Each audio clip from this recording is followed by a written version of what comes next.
If you're interested in the story behind the business headlines, check out Big Technology Podcast, my weekly show that features in-depth interviews with CEOs, researchers, and reformers in business and technology.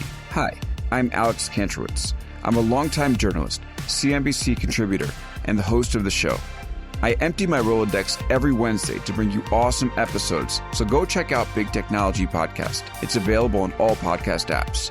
Would love to have you as a listener. From LinkedIn News, I'm Jessie Hempel, host of the Hello Monday podcast.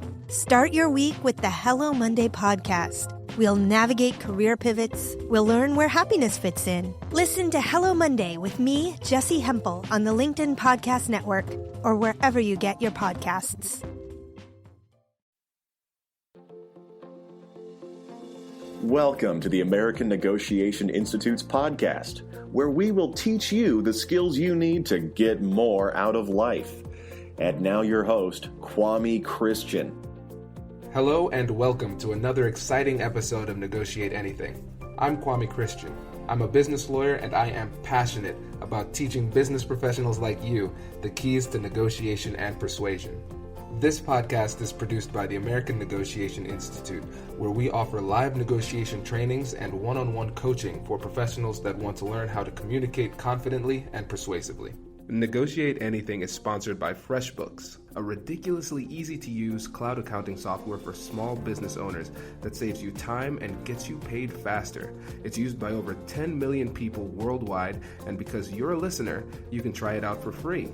To get your 30-day trial, go to freshbooks.com/negotiate and enter Negotiate Anything in the How Did You Hear About Us section. I've put a link in the description for easy access. Our guest today is Brian Ahearn. Brian is the Chief Influence Officer at Influence People and the Director of Learning for State Auto Insurance. He's a trainer, a speaker, a coach, and a consultant, and he specializes in applying the science of influence and persuasion in everyday situations. Needless to say, Brian and I clicked instantly, and I knew I had to have him on the show. This is one of those episodes where you need to be ready to take notes. I know you're going to get a lot out of this one, so without further ado, let's jump into the interview. Brian, thanks for joining us today. You're welcome. It's my pleasure to be here, Kwame. Yeah, we're glad to have you. So how about you get us started by giving us a quick 30-second intro? Okay, great. Well, I have been in the insurance industry now for more than 30 years, and about 15 years ago came across the information that we'll be talking about today when I saw a video of Robert Cialdini presenting at Stanford. And it really appealed to an analytical part of me because it's all based in science. And fate would have it, because of that video and some comments that were made about it, I ended up getting in touch with Robert Cialdini's organization, and he was a guest speaker at State Auto Insurance in the summer of 2004, and I went through his 2-day workshop and stayed on top of my boss here at work and said, I need to get certified in this, and that happened in 2008, and here I am today, blogging, writing, training, coaching around the principles of influence. Fantastic.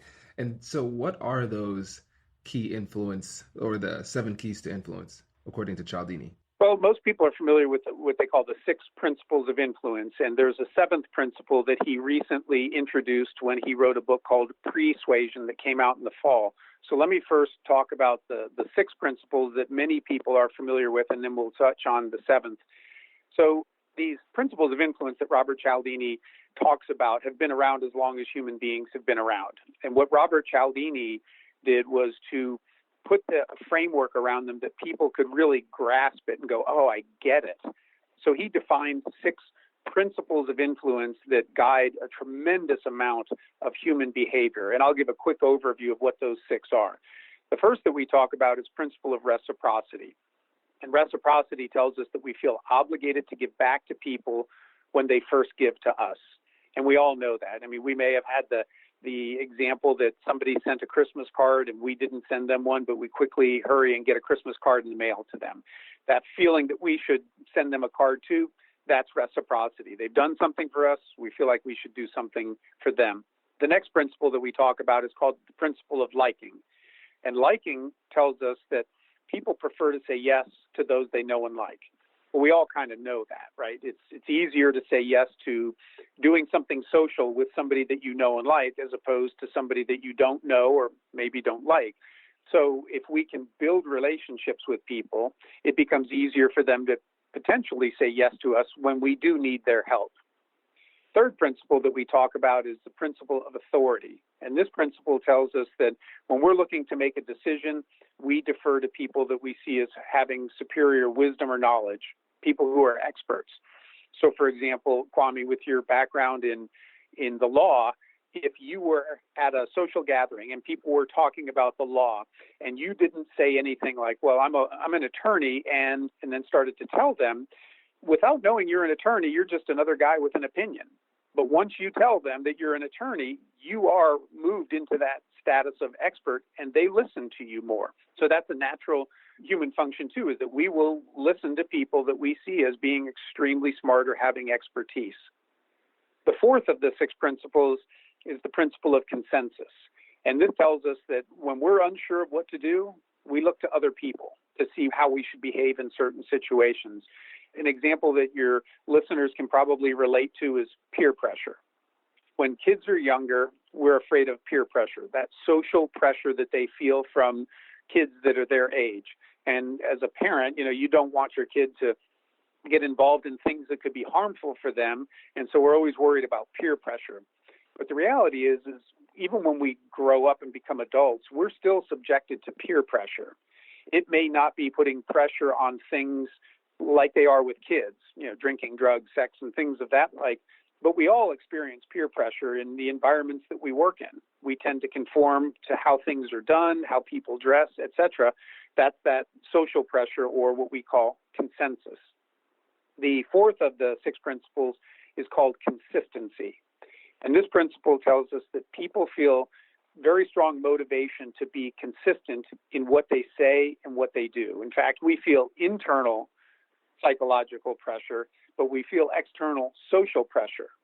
For example, when we give our word to somebody, we don't want to feel bad by not doing what we said we'd do. That's that internal pressure.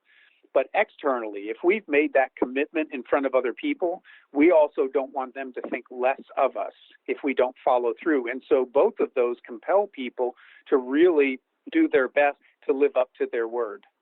And then the 6th principle that he popularized is called the principle of scarcity.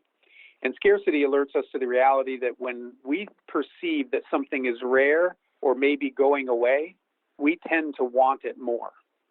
And so we see this all the time. All you have to do is watch an infomercial.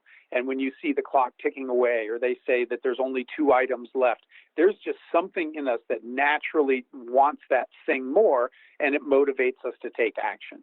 So those 6 principles of influence that Robert Cialdini popularized in his book, Influence, Science, and Practice. As I mentioned earlier, he has come up with a 7th principle, or I guess has uncovered a 7th principle that he calls unity. And he highlights this in the book that he came out with last fall called Persuasion. And in that book, he tells the principle of unity, which really goes to the heart of the fact that the more that we see ourselves as part of some group, the more likely we are to be able to say yes to them.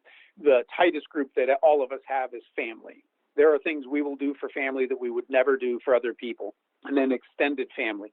But it can apply to things like, the best example I can think of is my father was a Marine, served in Vietnam. And I've often told people that when he meets another Marine, and particularly one who has been in combat, I actually think that he feels closer to them than he does to me, his own flesh and blood. There's a unity that's there, a shared experience, a common experience that just transcends almost everything else. And so that's the principle that Robert Cialdini highlights quite extensively in the book Persuasion. This is fascinating. And for the audience, I want you to take a moment and appreciate Brian's encyclopedic knowledge of these keys to influence, because these books by Cialdini, they have been groundbreaking when it comes to the study of persuasion. So I strongly recommend getting the book and reading the book Influence, that's the first one, and then Persuasion. I read that this year and that was mind-boggling. So maybe another time we could have you come on and talk more about that. But let's get into these keys, because this is really, really interesting. So I want you to tell the audience about how you've been able to use this practically in your career and how they can do it as well. Okay. Well, first, let's define what persuasion is. The best definition that I've come across for persuasion was from Aristotle, the famous Greek philosopher who lived 2,300 years ago. And he said that persuasion was the art of getting somebody to do something that they would not ordinarily do if you didn't ask. And if you really pause and think about that, it's a fantastic definition. Get somebody to do something that they would not do if you didn't ask. You see, we have things that we need to get people on board and doing, and yet they have their own priorities in their own lives. People don't wake up every day and say, what can I do for Brian Ahearn, or what can I do for Kwame? They've got their own priorities, and yet you, Kwame, need them to do things, or I need them to do things, and how I communicate with them will make all the difference between yes and no. And that's where understanding the psychology of persuasion comes in. Because if I know how people think and behave, and I'm willing to change how I interact with them to use this scientific research, the likelihood of yes becomes significantly better. But I would like your audience to remember this, that persuasion is not just about changing minds and hearts. It has to lead to a change of behavior. It's not good enough for somebody. Hey you, I'm Andrew Seaman. Do you want a new job? Or do you want to move forward in your career? Well, you should listen to my weekly show called Get Hired with Andrew Seaman. We talk about it all, and it's waiting for you, yes you, wherever you get your podcasts. Brace the rudders! Raise the sails! Raise the sails! Captain, an unidentified ship is approaching. Over. Roger. Wait, is that an enterprise sales solution? Reach sales professionals, not professional sailors. With LinkedIn ads, you can target the right people by industry, job title, and more. We'll even give you a $100 credit on your next campaign. Get started today at linkedin.com/marketer. Terms and conditions apply. To say, oh, that's a great idea, Kwame, and then not go do it. For example, when our daughter lived at home, if her mom or I said, hey, Abigail, clean your room, we didn't want her to look at us and go, great idea, let me think about it. No, get in there and clean the room. That's what we want you to do. So persuasion is about changing people's behavior. That is deep. That I had a good laugh because now I'm imagining my little baby giving me that kind of response. That's funny. Yeah, and that really makes sense because it doesn't matter if people agree if they don't comply. And that's really what this is all about. Well, if you're running a business and you have an employee who's not getting to work on time and you say, we need you to get here on time, everybody else is here on time, and they look at you and say, it's a good idea. I don't care what you think of the idea. I want you here on time. That's the behavior change that we need to, but we can tap into this psychology to make that become easier for them to say yes and actually do it. So what is your opinion on possibly creating scenarios where you're able to get somebody to comply with the action, even if they don't agree with you? Well, somebody may not want to get to work at 8 o'clock, but still how we interact with them may make that difference. And so for me, if I were having that conversation with somebody, in addition to maybe pointing out that their coworkers are all getting here on time, that's consensus. Here's what everybody else is doing, and you're not. I want that person to feel a little like odd man out. But the other thing is I would tap into that principle of consistency. I wouldn't just tell them, we need you here at 8 o'clock. I would ask them, will you commit to me right now that you'll be here at 8 o'clock every day? And then I'm just going to pause and I'm going to look at them. But once they say yes, the likelihood of them doing that goes up dramatically. And so here's an example. You and I had talked about what are examples, professional and personal. A personal example, when our daughter still lived at home, sometimes my wife would say in the morning, hey, Abigail, empty the dishwasher. Now, as a teenager who has her own priorities, quite often, my wife and I would go to work, we would come back, and the dishwasher wasn't empty. And we had different hours. I'd go to bed early, and my daughter was more of a night owl, so she might come home after I'd go to bed. I could wake up the next morning, and dishwasher might not be emptied. I could maybe come back from work the next day, and the dishwasher might not be empty. And my wife would be really upset and say, Abigail, I told you, empty the dishwasher. And then, of course, you'd have I know, Mom, I heard you. I'm busy. I was going to do it later. All the excuses the kids can come up with. And I would simply do this, Kwame. I'd look her in the eye and I'd say, Abigail, would you please empty the dishwasher before you leave for school? Now, the subtlety of that is I didn't tell her what to do. I asked her. And she's either going to look at me and say yes and more likely do it, or if she says, I can't, Dad, I'm in a hurry, I'll say, hey, wait a minute. Will you do it then as soon as you get home from school before you leave for work? Yeah, I'll do it. I'll do it as soon as I get home from school. And she almost always would. But the difference there was not telling and asking. And so when we asked and she finally said yes, whether it was in the morning or as soon as she got home from school, like all other human beings, she doesn't want to feel bad about herself. Oh, I told Dad I would do it, and then I didn't.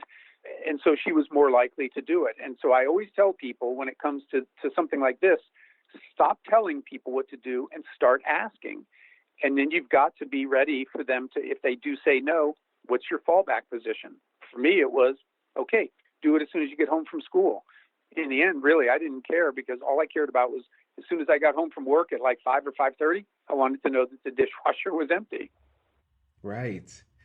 You know what's so fascinating about these principles of influence, or well, one of the many things that's so fascinating about it, is the fact that none of them focus on being right. Why do you think that is? Well, I think people have different perceptions of right. But I think as far as, whether it's, emptying a dishwasher, there's really no right or wrong there. There's simply things that, in my home, we had chores and rules. They could be different in yours and other people. But I know this, that when my daughter woke up in the morning, she has her own priorities. And that's not, hey, Mom, Dad, what should I do first, my chores or homework? No, she had her own life that she was living, and yet we needed things from her, and how we would interact with her would make a huge difference as to whether or not she would say yes and do what we wanted, or just fall back on excuses like, well, I didn't hear you. Right. And I think it's really interesting too, because a lot of times when people try to persuade others, when they're not too well schooled in these types of principles, they figure, I'm right, this is the right way to do it. So for instance, let's look at another way a parent could do this and say, well, if you want to contribute to this family, if you want to be part of this family, you need to contribute. And that's the right thing to do. So you will do the dishes. And that's the right answer. But like you said, there was not an ask, and there wasn't any real attempt to persuade. It was just trying to dictate and force their beliefs on somebody. And typically when you try to force your beliefs on somebody, there is going to be resistance. Right. And that's, Dale Carnegie was not a social psychologist, but he was a very astute observer of human behavior. And, back when he wrote his book in the mid-1930s, he said, let the other person feel the idea is theirs. When somebody feels like the idea is theirs, or when they're given choice, they feel more ownership. So telling somebody doesn't allow them to feel like it was their choice, and it doesn't really give them ownership. That's why it's so important, particularly in the business world, that we don't dictate to people, that we, as much as possible, try to ask questions and allow them to come up with the answers themselves. And sometimes, Kwame, they surprise us and come up with a better idea than the one that we thought they should implement. But it's about asking questions, because when they come up with that idea and they believe it's the right idea, and if we're on board with it too, now they own it more because they felt like they had a choice and they felt like they came up with the idea. And it's just human nature for people to think more highly of themselves than of somebody else. That's why most people think they're better looking than average, smarter than average, kinder than average, and their ideas are probably better than average. So let them come up with the idea and own it, and they're more likely to do it. Yes, I love it. I love it. Okay, and can you share the story about how you were able to use these techniques to increase email engagement at your business? Yeah, one of the things that people do in email all the time is tell people what to do. And what I found was a very, very valuable technique was to simply ask people and also personalize the email. So I'll share this quick story. Many, many years ago, I had done some training on Dale Carnegie. I'd run probably more than 300 people through this training. And I sent out a mass email, blind carbon copy at everybody, and basically said, if you've had any opportunity to use the Dale Carnegie information, let me know. Maybe we'll write an article for you in our online magazine. And after a week, Kwame, I had nobody respond to that email. So I stepped back and I thought about how I could do it differently. And I realized, one, if I personalize it, When people feel like an email went just to them, it engages some reciprocity. They feel like you've taken a little bit of time. The least they could do is take some time to answer. So I personalized the email. And then I made sure I asked a question, because people feel a compulsion to usually answer questions. So I reworded the email. I made sure it would say in there, Kwame, and then instead of telling, it said, have you had an opportunity to use the Dale Carnegie material? ? If you have, let me know. Maybe we can include it in an upcoming edition of our online magazine. Within the week, 125 replies. So the first time doing it the expedient, the normal way that most people do, just send out this mass email, got no replies. Rethink it, have 125 replies within the week. And a lot of the people said they haven't had a chance to use it, but they still felt like they needed to answer the question. So I would always tell your listeners, when you're going to be communicating, whether it's with a large group of people or individually, the more that you can personalize your communication, the more people recognize, either consciously or subconsciously, that you've done something and they should do something in return. But make sure you ask a question. I have found this really useful when I've helped people too. So Kwame, if you sent me an email and asked me for some detailed information on insurance and I had to do some research, I wouldn't just send that email back. I would put one sentence at the end, apart from everything else. Kwame, does this answer your question? Or Kwame, is this what you were looking for? Something to get you to verify back that I've done what I needed to do. But the reason that's important is because you'll probably come back with something like, oh my gosh, that was more than I expected. Thank you so much. And as you're typing that out and thinking those good thoughts about me, my personal brand has just gone up with you. And so I always coach people, ask that one question at the end of an email. Does this answer your question? Is this what you were looking for? Something like that to get that verification, because it helps avoid miscommunication, but it will significantly enhance your personal brand. I love that. And I especially love it because, as you know, I was able to use it successfully, because within minutes of you sending that example to me, I had to rethink all of my emails that I've sent to the listeners, because I realized that I've tried not at all to try and make my emails more persuasive. And so for the listeners, you'll remember I put out an episode asking for people to help me rename the podcast. And so from that, I got a number of responses, which was good. And then after you sent me that email, I decided to try and pack an email with as many keys to persuasion as possible. I think I might have gotten 5 of the 7 principles of persuasion in there. And within 2 hours, it doubled the amount of responses I got in 2 hours. And I think it was 3 days later after that episode had aired. And it's just incredible. And so these are things that we could use anytime we're communicating with people, whether it's in person or using electronic communication. It doesn't matter. It still works. It always works. Yep. And most people would have no idea about why they responded to this email versus some of the other email, because the vast majority of this operates at the subconscious level. Most scientists believe that anywhere from 85 to 95% of the actions that we take on a daily basis are driven by our subconscious. And these principles that we talk about tap into that subconscious, where people aren't forward thinking about it, and yet it starts changing their behavior. Exactly. And that's where persuasion is its most powerful, where it goes under the surface. If you have a spy that prances into the room and says, by the way, I'm a spy and I'm working for another government, it's going to greatly diminish the efficacy of that spy's efforts. But that's how it is with persuasion. We can't announce to people that we're trying to persuade. It has to go underneath the surface. Yeah, and then you get to the whole question about ethics. And we spend, during workshops that I teach, we spend a lot of time talking about ethics, because when you are in an advantageous position, you could be the car salesman, you know more about cars and prices than the buying consumer. You're at an advantage. Well, when you understand persuasion, you are at an advantage to other people. And so you need to handle that carefully. The last thing that we want to have happen is somebody says, you manipulated me. Because if they feel that they were manipulated, upset customers go and tell everybody. They'd go say, Brian Ahearn manipulated me, or Kwame manipulated me. And so we never, ever want to even get close to that line of manipulation.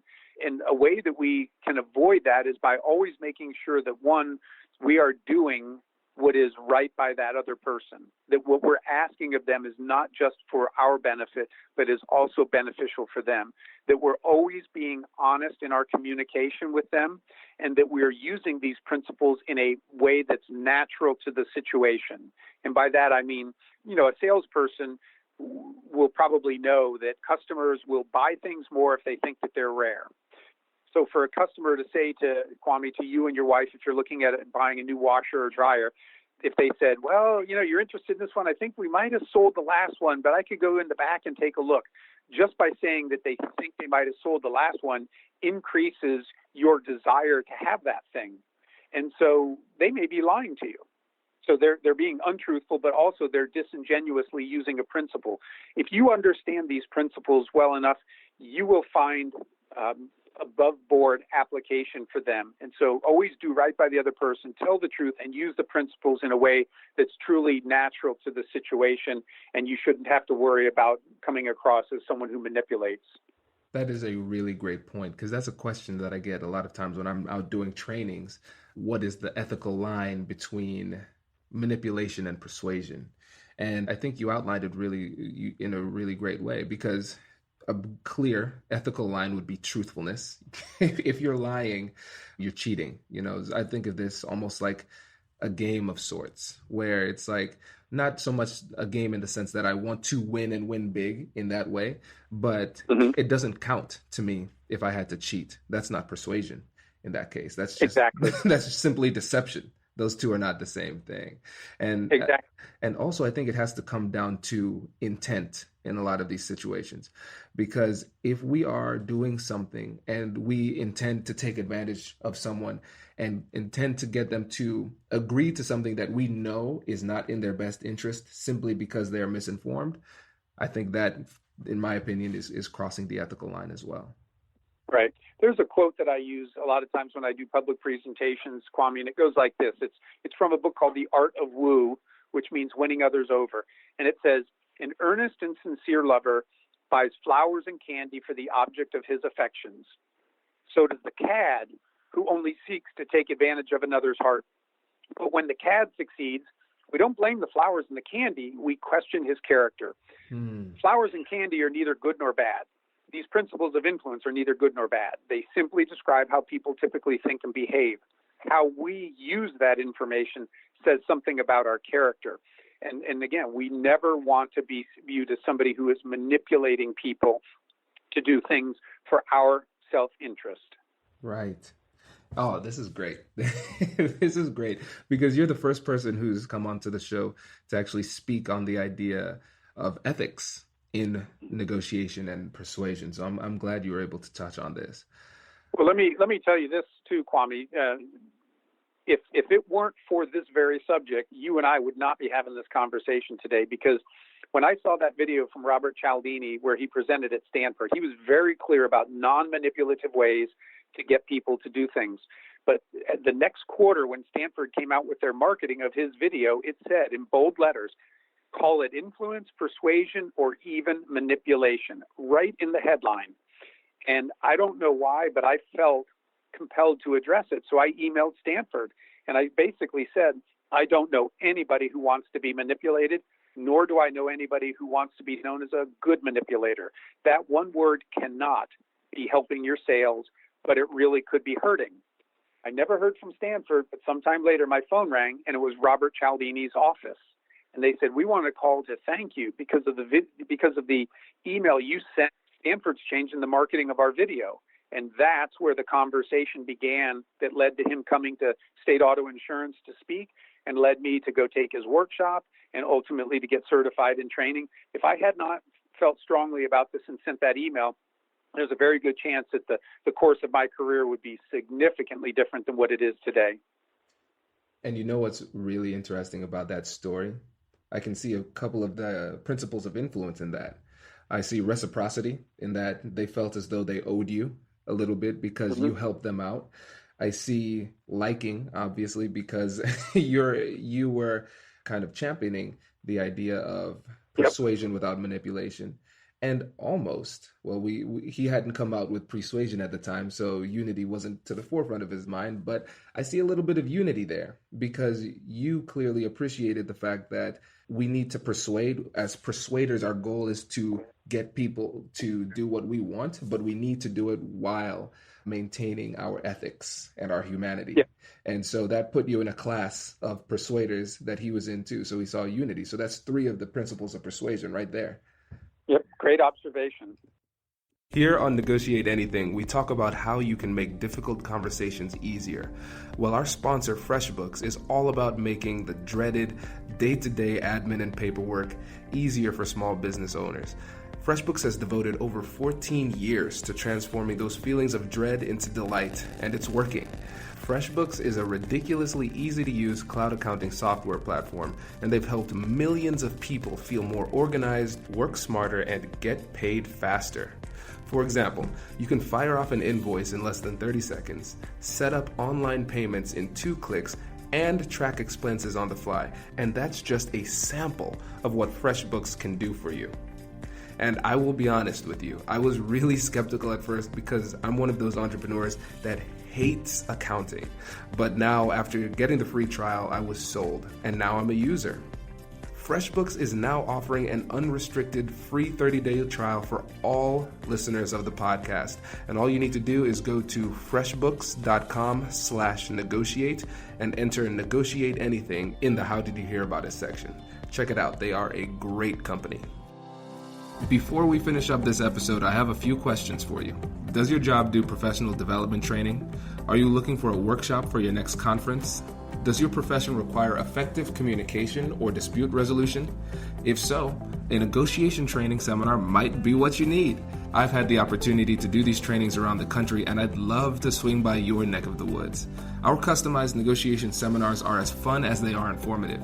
You'll not only discover the keys to negotiation and persuasion, you'll also have the opportunity to practice these skills in a safe environment with a negotiation simulation. And at the end of the seminar, you'll be able to communicate confidently, resolve disputes effectively, and get what you want out of your next negotiation. And as an added bonus, if you let us know far enough in advance, we can get these trainings certified for continuing education credits. Feel free to connect with me on LinkedIn or shoot me an email to learn more. Now let's get back to the show. Perfect. Oh man, this is fun. Okay, I could talk about this forever, but I know we've been chatting for a while. So I want to end with this. If you could challenge our audience in one way to become more confident communicators, what would it be? Well, I think the easiest takeaway would be to focus on the telling and asking. I mean, there's 6 principles. That's not a lot. Certainly any reader could, or any listener could go back and focus on one of those 6 principles and say, I'm going to really try to engage reciprocity this week, or I'm really going to try to engage liking. But I think what might be easiest would be to try to engage that principle of consistency. That, again, people feel this internal psychological pressure as well as this external social pressure to be consistent in what they say and what they do. And the best way to tap into that is to not tell people what to do, but to start asking. So a very easy way to do that is, any of you folks listening here, before you hit the send button next time you are sending an email, just pause for a moment and ask yourself, is there anywhere in this email where I'm telling somebody what to do, but I could be asking? And if there is, change it into a question. And you'll be surprised at the response rate that you get, but also the follow through when people say yes to you, that their likelihood of actually doing what they said they would do. That's perfect. That is a perfect ending to this. So thank you so much, Brian, for coming on. We really appreciate it. You're welcome. My pleasure, Kwame. I hope you enjoyed that episode. If you're finding this information helpful, please leave a review and subscribe. My goal is to teach these skills to as many people as possible, and leaving a review helps our search results, which helps us to reach more people. And remember, negotiation is where persuasion and problem solving meet. So if you ever have any questions or need help with specific situations, feel free to reach out to me. I'd love to help. Thank you so much for listening, and I hope you have a great week, and I'll catch you in the next one.